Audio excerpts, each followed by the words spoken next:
Authentic learning involves focusing on connecting what students learn in the classroom to how they can apply these skills in real life situations at home, at work, and in solving everyday problems.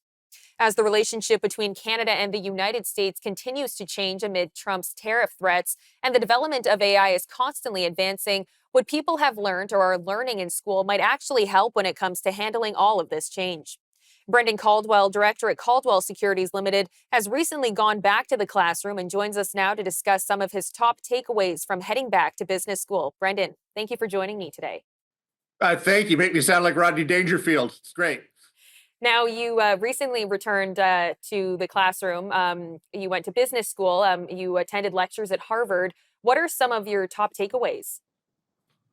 Well, I go once a year because I've been in business for 30 odd years. So I've got the practice, but I'm getting the theory.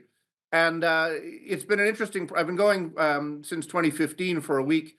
And it's just a really good refresher on what's current. I mean, some of the key takeaways, of course, AI, which wouldn't have been really on the radar screen even as recently as 3 years ago, as a topic, was of course big. Prescient was the issues around globalization, and the end of the globalization era, which potentially we could be living through right now, where trade between nations, which had been rapidly expanding for north of 40 years, has been in contraction now and may decelerate. And the last time that happened, it ended, well, shall we say, badly. And then in the way that we interact as leaders and as people, Harvard Business School has probably got a terrible rap over the years, as they're still harkening back to the trying to micromanage the Vietnam War.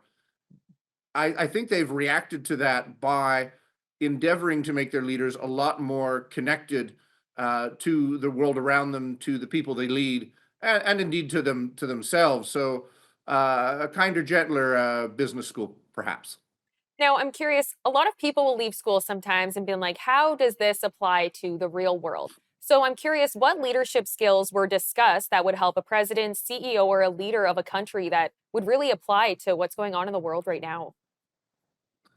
Well, I think there's a few things. As I mentioned, the globalization lectures. A brilliant man by the name of Rawi Abdullah um, uh, uh, leads them, and he's got tremendous insight into to global trade. And our topic was the last time trade ended, which was in 1914.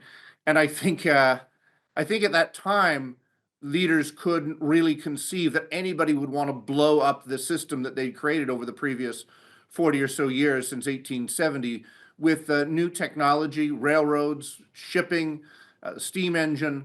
There was a telegraph, telephone, motor cars. There was so much that was connecting the world, and people, at least in the developed world, were prospering to such a degree. The idea of blowing that up seemed inconceivable, and yet they did. So that is one takeaway. We could be in another repeat, maybe not of World War something, but people not appreciating what the globalization of the last 40 years has actually done for the world economy and the lives of hundreds of millions of people. And with technology changing so rapidly, how can companies better communicate their message to their customers? Well, I think the interesting is going to be about with AI and what how that actually goes about being implemented, whether it's just used as a cost-cutting measure, a communications tool. But I think if a company has sold a product, a cable, a widget, to the extent that you've been about killing cables or widgets, those sort of things have become commoditized.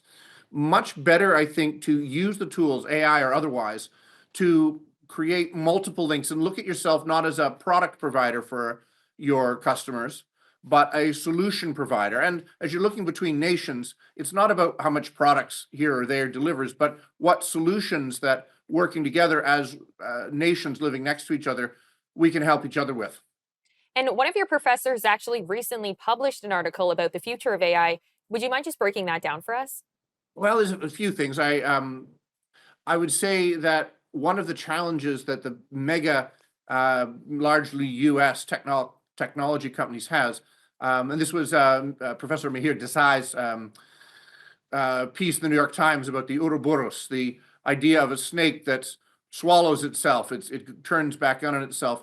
These big mega companies, their biggest customers are each other. So to a certain extent, he is concerned that there's too much of a circular motion, that the technology and all the benefits are not reaching outward, but are actually just making the bigger companies more and more and more interdependent, which could lead to a much greater degree of vulnerability to the entire system than perhaps people appreciate. Brendan, thank you so much for the time today and happy Family Day. Happy Family Day, Theresa.